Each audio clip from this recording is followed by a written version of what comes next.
to be encouraged to wait upon God. And of course, we've heard there's lots of stories too of people when they didn't wait on God. For example, I'll share one with you today. Remember when Joshua was leading Israel, right, into the promised land? They crossed the Jordan. Of course, what was their first battle? I heard it. It was a battle for Jericho, right? And then from there, they began to expand into the promised land, into Canaan, to try to conquer lands. And there was a little town called Ai. I always have a hard time with that name of that little town. Ai. And so they go to check out this little town. And the spies go over there and say, man, this town, this will be a piece of cake. Okay? That town is as weak as the length of its name. Ai. We, just send like 3,000 people and we'll take care of it. And so they send 3,000 people. And the story says that they were routed and they turned around and ran back because they were defeated by this supposedly little town that could easily be taken. Now, what's interesting in the story, you know how many people were killed in that battle out of 3,000? If you were thinking of a rout, what number would you think of how many people were killed? Okay, 2,000, right? Maybe half. You know how many died in the story? 36. Now, that's interesting in itself, but it's one of those things when you're going in there thinking, wow, this will be a piece of cake, and all of a sudden things aren't going right. Then what looks like a rout, you're ready to give up easily. But anyways, what was the situation? They felt confident, right? They were, man, we just took care of Jericho, even though it wasn't them who did it. But, hey, we're all powerful. We're self-sufficient. We can take care of this, man. We don't have to bother God with this. We can just go take care of this ourselves. 3,000 would take care of it. And of course it didn't, because they didn't wait on God. But also we have stories in the Bible of people who did wait. Okay? And I think of David.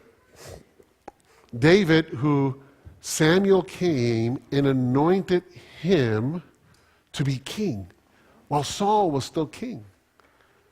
Now, David could have said, hey, let's get rid of Saul. God anointed me. But what is the famous line, okay, that David always said about Saul?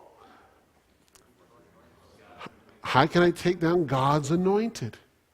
Now, most of us, right, if Saul was delivered to us in a cave all by himself, I thought, wow, God has delivered Saul to me. I can get rid of him right now. But no. How can I strike down the Lord's anointed?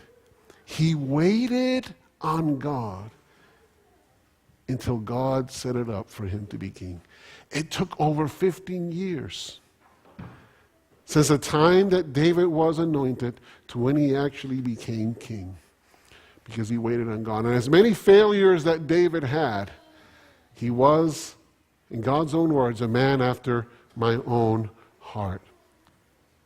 So we are called to wait upon the Lord. And what does that waiting mean? What is that waiting all about? Well, I think there's several things. To wait on the Lord basically is to mean to wait for God's direction and leading. Where should I go? What should I do? And it could be little things or large things. But the idea of waiting on the Lord is saying, hey, God, what do you want me to do? Or here's a situation. What should I do? Or where should I go? Or what should be my career in life? Or should I go to this place or not go to this place? Okay? The idea of waiting on the Lord is asking God for direction and for leading, and for waiting for him to answer and to direct. Okay? So waiting on the Lord is to ask for directions and to ask for his leading. What else does waiting on the Lord mean? I think waiting on the Lord also means to teach us truth. What does Paul tells us about spiritual things? Spiritual things are spiritually discerned. What's the only way we truly understand truth? It's when the Holy Spirit teaches it to us. Okay? Now, I am not trying to discount the importance of studying the